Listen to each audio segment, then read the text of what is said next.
शिवाय। आइए प्रिय आत्ममित्रों, नित्य प्रति की तरह सर्वप्रथम हम सभी अपने अपने गुरुदेव भगवान और इष्ट देव की शरण में चलें और उन्हें प्रणाम करके आशीर्वाद प्राप्त करें। उसके पश्चात थोड़ी देर के लिए हम अपने भीतर बैठे परम ब्रह्म परमात्मा की ओर, अपने सदगुरुदेव की ओर चलेंगे। तो आइए सर्वप्रथम हम सभी प्रार्थना की ओर चलते हैं।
शिवाय। ओम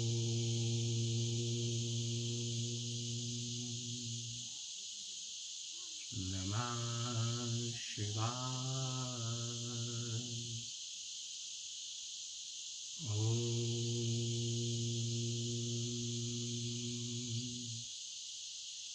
नमः शिवाय। हे समस्त प्रियात्मन मित्रों, प्रभु प्रेमी, गुरु प्रेमी, ध्यान प्रेमी आत्माओं, आप सबके भीतर विराजमान अविनाशी अनंत परम ब्रह्म परमात्मा के श्री चरणों में हिमालय की इस तपोभूमि श्री केदारखंड से हिमालयन ऋषि का कोटि कोटि प्रणाम।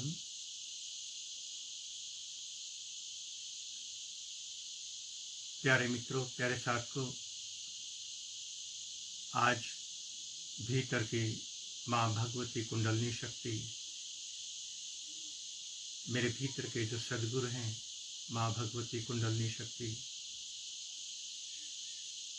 वो हम सभी साधकों को कुछ दिव्य उपदेश देना चाहती है। तो आइए पहले हम उस दिव्य उपदेश को, उस दिव्य अमृत को ग्रहण करें। उसके पश्चात थोड़ी देर के लिए ध्यान में उतरेंगे।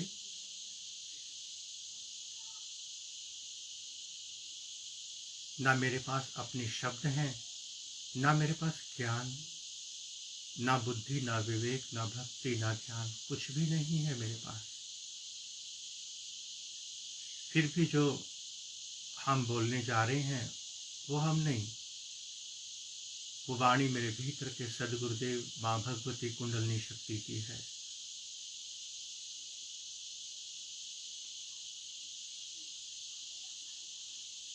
प्यारे साथियों, 4 युग बाहर बताए गए हैं। बाहर का संसार एक सिंबॉलिक है, संकेत करता है केवल सत्यता की ओर, और सत्यता केवल अनुभूति का विषय होता है। तो बाहर घटनाएं हुई या नहीं हुई ये हमारा विषय नहीं, किंतु जो 4 युग बाहर बताए गए उसका वर्णन माँ भगवती कुंडलिनी शक्ति के द्वारा जो हमें प्राप्त हो रहा है वह हम बताने जा रहे हैं। इस भीतर के ब्रह्मांड में, इस भीतर के शरीर में 4 युग विराजमान है, और हर साधक 24 घंटे में एक बार एक युग में अवश्य प्रवेश करता है। चाहे वो एक पल के लिए सतयुग में आ जाए, चाहे वो त्रेता, द्वापर या कलयुग में, अपने संस्कारों के अनुसार, कर्मों के अनुसार, प्रारब्ध के अनुसार साधक किस युग में कितना जीता है ये वही जानता है। तो इस देह के भीतर 4 डिवाइडेशन की गई हैं। नाभि से नीचे मूलाधार और स्वाधिष्ठान, पहले 2 केंद्र कलयुग को प्राप्त हैं। अर्थात जो इंसान जीवन भर या अधिकांश समय भोग वृत्तियों में, महत्वाकांक्षाओं में, प्रतिस्पर्धाओं में जीता है, वो साधक, वो इंसान किसी भी आश्रम में खड़ा हो, चाहे वो गृहस्थ आश्रम हो, धर्म आश्रम हो, संन्यास आश्रम हो, किसी भी वस्त्र में हो, तो वो कलयुग में ही जीता है। और कलयुग मन के साथ जुड़ा हुआ है। सतयुग से पहले के सारे युग मन से ही जुड़े हैं। ये बात बड़े ध्यान से हम सबको समझनी है। कलयुग पूरी तरह से मन के अधीन, तो अनेकों अनेकों साधक मन के वशीभूत होकर अपने इस अमूल्य जीवन को गवा बैठते हैं। होश होते हुए भी बेहोशी का जीवन जीते हैं। गृहस्थ धर्म में भी, संन्यास धर्म में भी कहाँ खड़ा है उसका कोई महत्व नहीं, क्या पहन रखा है कोई महत्व नहीं, किंतु वो किस युग में जी रहा है इसका बड़ा महत्व है। तो जो साधक नीचे के केंद्रों में जी रहा है, जिसके जीवन का उद्देश्य आलस, निद्रा, प्रमाद, तमस, भोग विलासिता, प्रतिस्पर्धा, हवस, चाहे वो नाम की हो, चाहे वो आश्रमों की हो, चाहे शिष्यों की हो, धन की हो, अर्थात जो भी इंसान हवस का शिकार है वो कलयुग में खड़ा है। और कोई भी साधक 24 घंटे कलयुग में नहीं रह सकता, किंतु वृत्ति रेशो देखी जाती है। अनेकों 99% ऐसे भी हैं जो कलयुग में ही रहते हैं। तो बाहर कोई कलयुग नहीं है, कलयुग हमारे भीतर है। और कलयुगी इंसान धीरे धीरे ऊर्ध्वगामी होगा, क्योंकि बिना ऊर्ध्वगामी हुए कोई मार्ग ही नहीं है सत्युग तक पहुंचने का। और जिसे मानव योनि प्राप्त हो गई, मानव योनि प्राप्त होने के बाद अब गिरना असंभव हो जाता है। नीचे के सब द्वार बंद हो जाते हैं। ये बात अलग है कि वो कलयुग में कितने हजार जन्म रहेगा, कितने लाख जन्म रहेगा, ये अलग बात है। किंतु पुनः से पशु पक्षी ऐसी योनियों में जाना हो नहीं सकता। फिर वो इसी योनि में रहकर ही कर्म करता है। धीरे धीरे प्रारब्ध जागता है, किसी का 100 जन्म बाद, किसी का 1000 जन्म बाद, किंतु जागता अवश्य है। कोई पूरा जन्म सो नहीं सकता। तो कलयुगी इंसान सदा तमस का शिकार रहता है। उसके बाद नाभि चक्र रजस राजसिक है। त्रेता युग है। जो भी त्रेता में प्रवेश करता है अपने बनाए हुए कानून में ही फंस जाता है। यहां भी मन ही काम करता है, मन।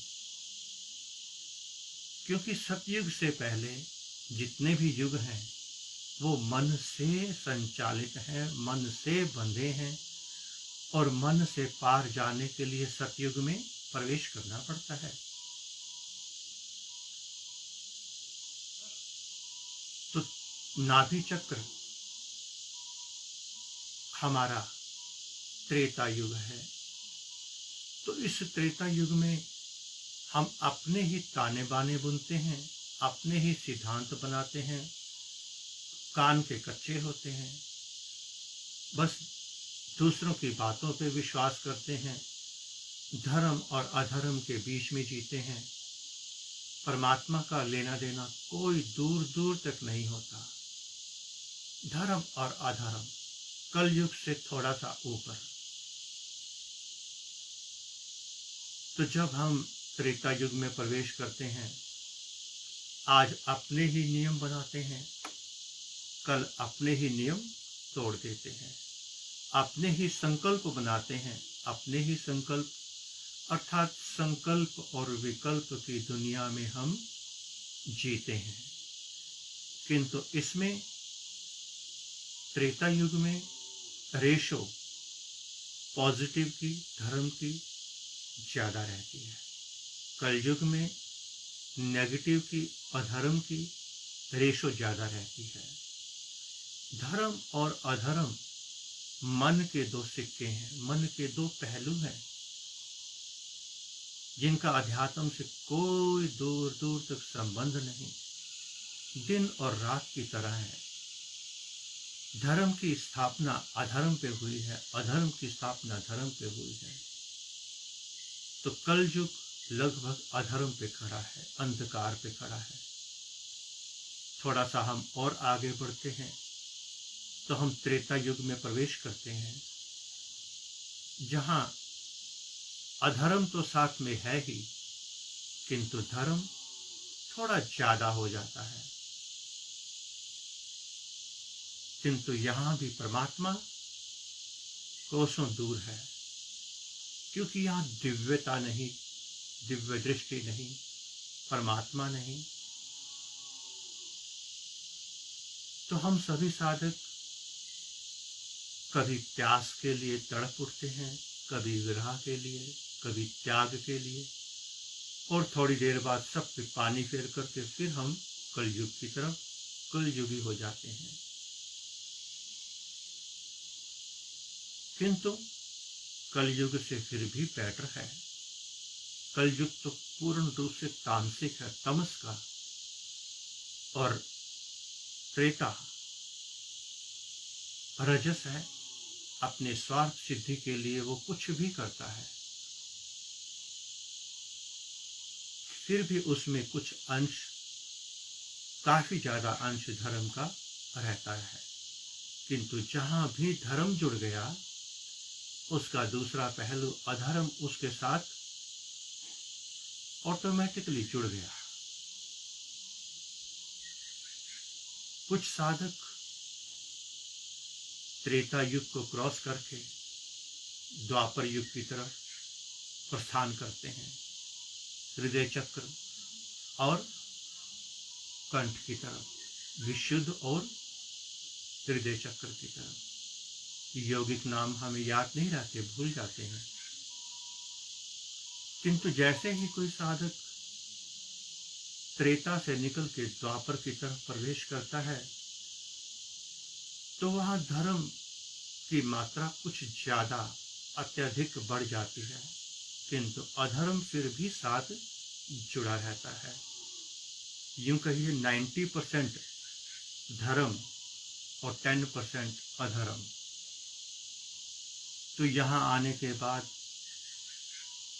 साधक दूसरों के संकल्प विकल्प से थोड़ा हट करके अपनी मस्ती की ओर बढ़ना शुरू हो जाता है। किंतु वो मस्ती उसकी बाहरी होती है, अभी यहाँ तक कोई ध्यान का संबंध नहीं, सत्यता का कोई संबंध नहीं, फिर भी वो त्रेता से काफी अच्छा होता है, काफी अच्छा होता है। किंतु हर समय कोई साधक द्वापर में भी नहीं रह पाता, फिर वो त्रेता में भी चला जाता है, कभी कलयुग में चला जाता है। उन्हीं में से, क्योंकि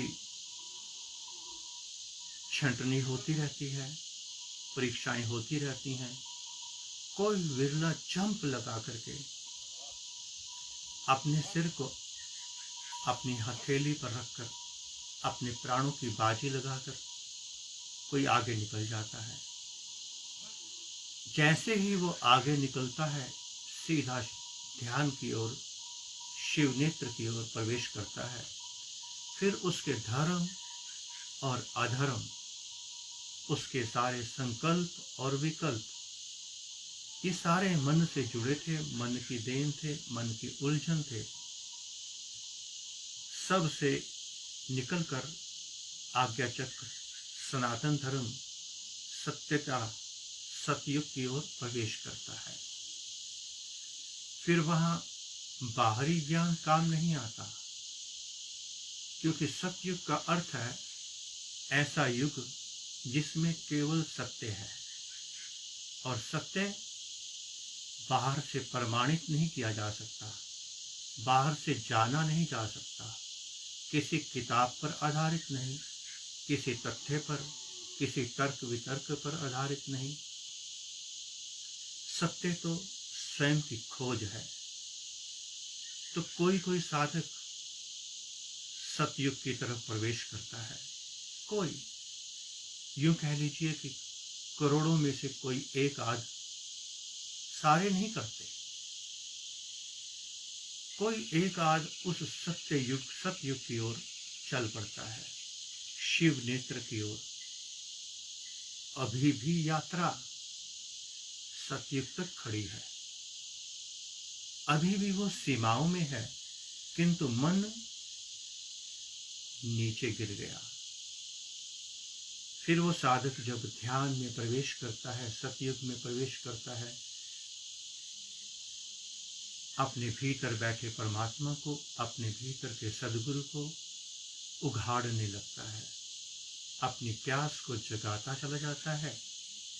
और धीरे धीरे कुछ जन्मों के बाद ऐसा समय भी आता है कि उसका ध्यान रंग लाता है।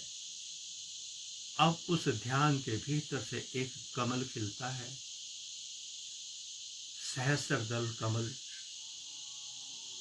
जो सहस्रार में विराजमान है, जहां उसे आत्म ज्ञान की प्राप्ति होती है, जहां भीतर मां भगवती कुंडलिनी शक्ति और शिव नेत्र पे विराजमान भगवान शिव और शक्ति का मिलन होता है। उसी समय आत्म ज्ञान भीतर का सहस्त्रदल कमल खिल उठता है। उस समय साधक सतयुग से भी परे चला जाता है। फिर युग नीचे रह जाते हैं। पहले के 3 युग मन से जुड़े थे, अब मन खत्म हो गया। हम सतयुग में प्रवेश करके ध्यान सत्यता की ओर, किंतु सतयुग तक भी एक सात्विक संसार खड़ा है। जैसे ही हम सहस्रार की ओर, प्रकृति की ओर, ब्रह्मांड की ओर निकलते हैं, बस उसके बाद एक अद्भुत अलौकिक दिव्य यात्रा प्रारंभ होती है। हम साधकों ने, आप साधकों ने एक बात सुनी होगी, सिद्ध लोक। ये वही लोक है जहां आप अब इस पंचभौतिक देह का काम समाप्त हो गया। अब सूक्ष्म शरीर कारण शरीर के साथ अनंत की यात्रा पर उतरेगा। जब स्थूल शरीर ही नहीं रहा तो किसी युग में आने की जरूरत भी नहीं, क्योंकि उसके पाप पुण्य, उसका ऋण बंधु संसार सब समाप्त हो गया। अब वो भीतर से रिक्त हो गया, खाली हो गया। अब उसे आकाश की ऊंचाइयां छूनी है, उस अनंत की ओर चलना है। अनंत तो फिर अनंत है, उसका कोई आदि नहीं। फिर जब साधक सहस्रार की यात्रा पर पहुंचता है, उस पल जब वो इस देह को छोड़ देता है, इस देह के छोड़ने के बाद पुनः से उसका जन्म नहीं होता, क्योंकि जन्म लेने के लिए कुछ क्रेडिट चाहिए, कुछ बचा हुआ अकाउंट चाहिए, शुभ अशुभ का, पाप पुण्य का, धर्म अधर्म का, कुछ तो चाहिए आधार, जिसका भुगतान करने के लिए वो वापिस आएगा। किंतु जो सतयुग में प्रवेश कर गया, जिसके भीतर की मां भगवती कुंडलिनी शक्ति जागृत हो गई, वो जागृत ही तभी होती है जब उसके सारा संसार, सारा प्रारब्ध, सारे पुण्य पाप ऋण समाप्त हो जाते हैं। उसी दिन मां भगवती कुंडलिनी शक्ति का जागरण होता है। फिर जब वो देह छोड़ता है तो पुनः से इस सतयुग, द्वापर, त्रेता, कलयुग अर्थात मृत्यु लोक में नहीं आता। फिर वो अपने इस सूक्ष्म शरीर को लेकर कारण शरीर के साथ आगे बढ़ता है। फिर वो यात्रा अनंत की यात्रा है, अनंत की। किंतु एक बार जिसकी कुंडलिनी शक्ति जागृत हो जाती है, वो इस अनंत की यात्रा का इस देह में रहते हुए कई बार अनुभव कर लेता है। वो आनंद, वो अमृत उसे प्राप्त हो जाता है। इसलिए वो इतना होश और विवेक में और वर्तमान में जीता है। फिर वो नूतन संसार का निर्माण नहीं कर सकता, उससे होता नहीं।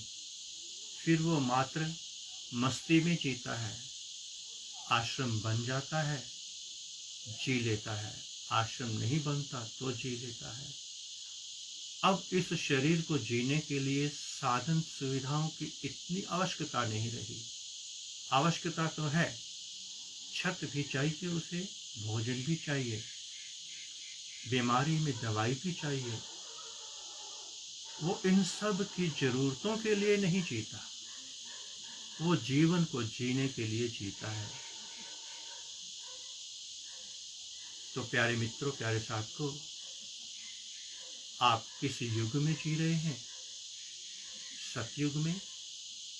क्या आपकी वृत्ति हर समय उस परमात्मा से जुड़ी है, उस अनादि अनंत से जुड़ी है? क्या आपकी वृत्ति, आपकी चेतना अपने भीतर बैठे परमात्मा से, अपने सद्गुरु से जुड़ी है? क्या आप उस अनंत की ओर बढ़ना चाहते हैं? क्या 24 घंटे आपके भीतर एक ही भाव बना हुआ है, बस तू? अगर ऐसा है तो आप सतयुग की ओर प्रवेश कर रहे हैं। और कभी भीतर मोह उतर रहा है, कभी करुणा, कभी दया, कभी कुछ, कभी त्याग, कभी वैराग्य, कभी, अर्थात सतयुग से पहले आपके भीतर जो भी उतर रहा है वो दूध के उबाल जैसा है। आंच लगी तो दूध बहुत जोर से उबलकर नीचे भी गिर गया। आंच बंद हुई, ठंडा होकर नीचे बैठ गया। अर्थात उतार चढ़ाव तब तक चलते रहते हैं जब तक हम कलयुग द्वापर त्रेता में रहते हैं। और तभी तक हमारी दृष्टि कहती है ये पाप, ये पुण्य, ये शुभ, ये अशुभ, ये मेरा, ये तेरा, ये मेरी ड्यूटी, ये मेरे नियम, ये मेरे सिद्धांत। जब तक मैं मेरा है, ये सब मन खेल खेल रहा है। तो आइए प्यारे साथ को हम सभी मिलकर कुछ पलों के लिए सतयुग की ओर चलें, शिव नेत्र की ओर चलें, आज्ञा चक्र की ओर चलें, जिसके बाद हम उस अनंत की यात्रा पर उतर पाएंगे। आइए इस मन से परे होकर परमात्मा की ओर चलें।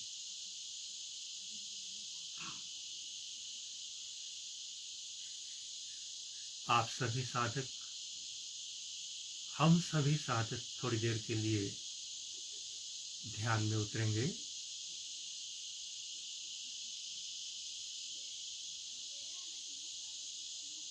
सहज सुखद आसन पर सब बैठेंगे।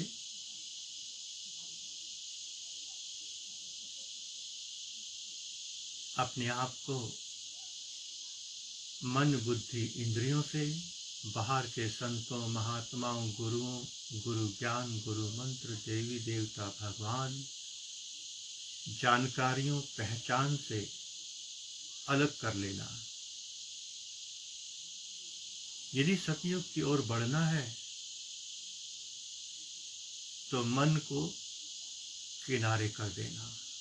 मन ही है द्वापर त्रेता कलयुग। अकेले होकर ध्यान मंदिर में उतर जाएं।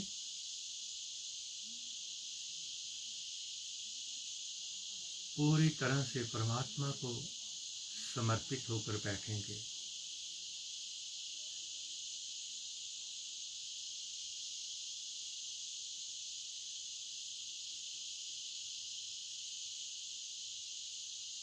अपनी ओर से कोई कल्पना नहीं करना।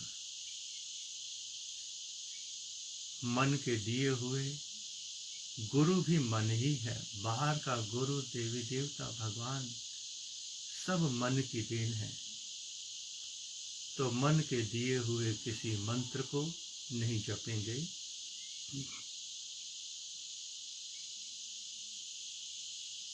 कोई प्राणायाम, कोई क्रिया, कुछ भी नहीं करेंगे।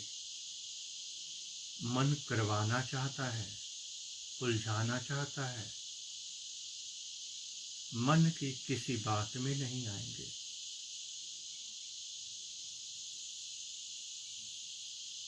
सीधा सीधा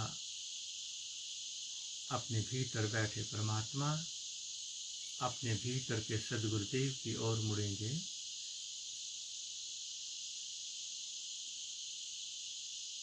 बाहर के कलयुग में, द्वापर त्रेता में, बाहर के ज्ञान में, चिकने चुपड़े ज्ञान में बहुत उलझे, भजनों में बहुत उलझे, क्योंकि हम सतयुग में कभी गए नहीं, ध्यान में कभी उतरे नहीं, अपने से कभी प्रेम नहीं किया, इसलिए बाहर के कचरे से प्रेम हुआ, उसी से आकर्षित हुए।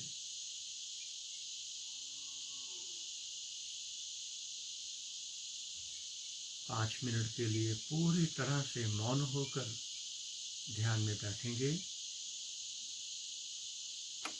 क्योंकि ध्यान की सहज सरल विधि प्रक्रिया सभी साधकों को अनेकों बार बताई गई है।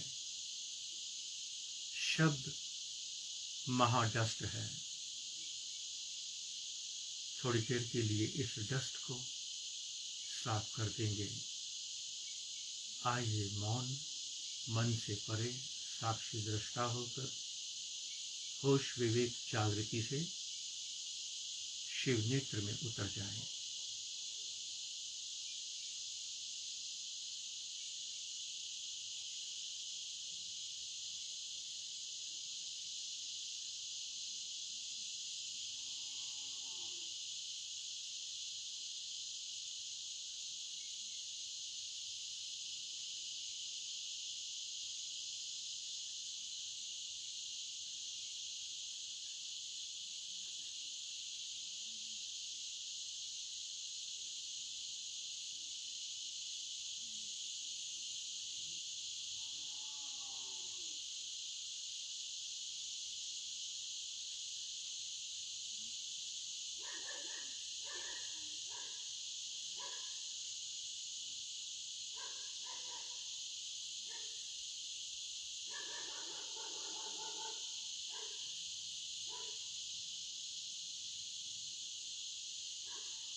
आइए प्यारे मित्रों, वापस लौटें ध्यान से प्रकृति की ओर। अपनी दोनों हथेलियों को रगड़कर अपने मुखमंडल पर फेर लेंगे।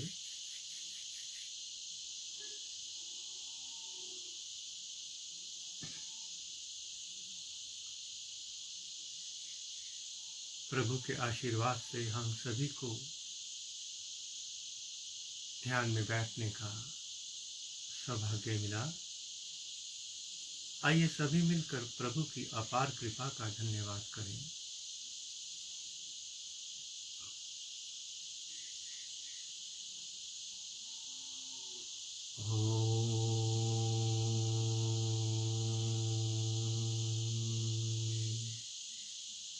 नमः शिवाय।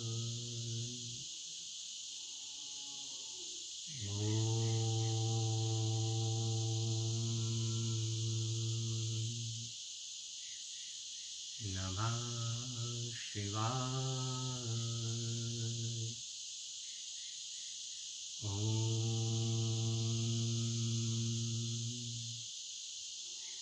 नमः शिवाय।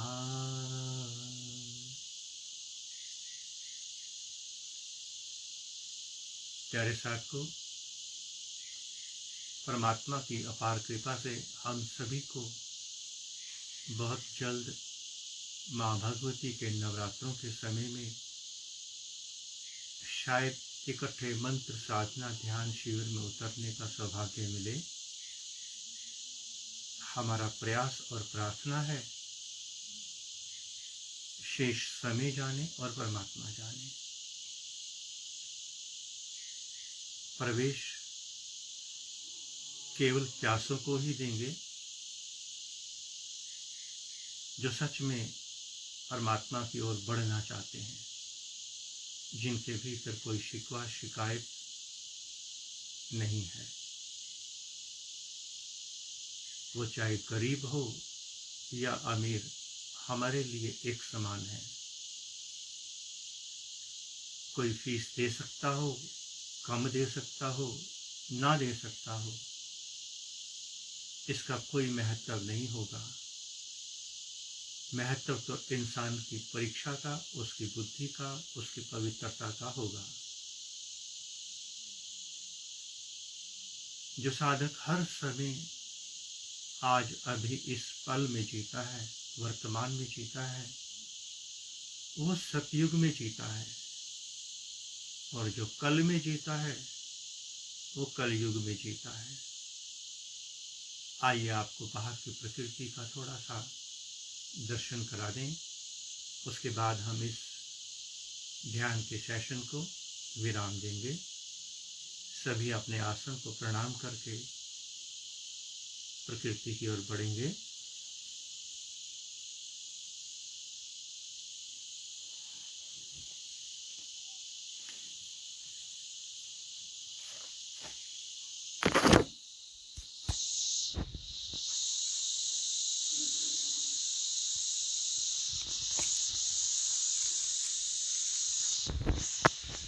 ओम नमः शिवाय। हरि ओम नमः शिवाय। ओम नमः शिवाय। हरि ओम नमः शिवाय। ओम नमः शिवाय। हरि ओम नमः शिवाय। ओम नमः शिवाय। हरि ओम नमः शिवाय। प्यारे साथ को एक और खुशी की बात बता दें। जहां हम अभी नवरात्रों के लिए जाने वाले हैं, हिमाचल कोटखाई की ओर संभावना है जाने की, और यदि वहां व्यवस्था हुई और साधकों के रुकने की, सुना तो है हमने कि वहाँ पर एक हॉल भी है जिसमें 10 से 15 साधक रह सकते हैं। यदि वहाँ व्यवस्था हुई तो हम कुछ साधकों को जो वहाँ आना चाहेंगे, आकर के वहाँ ध्यान करना चाहेंगे, तो उनको वहाँ आने की अनुमति भी देंगे। होगा क्या ये तो परमात्मा जाने, किंतु अगर व्यवस्था बनी, रास्ता खुला, रास्ता अर्थात क्योंकि वो हमारा स्थान नहीं है, किसी का स्थान है, ईश्वर ने यदि रास्ता खोला तो हम वहाँ आने के लिए साधकों को अनुमति भी दे देंगे, जो आकर सीधा सीधा मंत्र साधना ध्यान में उतरना चाहता होगा। किंतु इसको आप प्रॉमिस नहीं समझना, ये हमारा प्रयास होगा कि कुछ साधक जो प्यासी आत्माएं हैं, हम सभी मिलकर इस दिव्य सुअवसर का लाभ उठा सकें। नवरात्रे माता शक्ति के दिन हैं, एक बहाना भी है, इसी बहाने हम सभी साथ साथ परमात्मा की ओर बढ़ पाएंगे। ओम नमः शिवाय। प्यारे साथियों, ओम नमः शिवाय। आप सबका जीवन मंगलमय हो, कल्याणमय हो। ओम नमः शिवाय।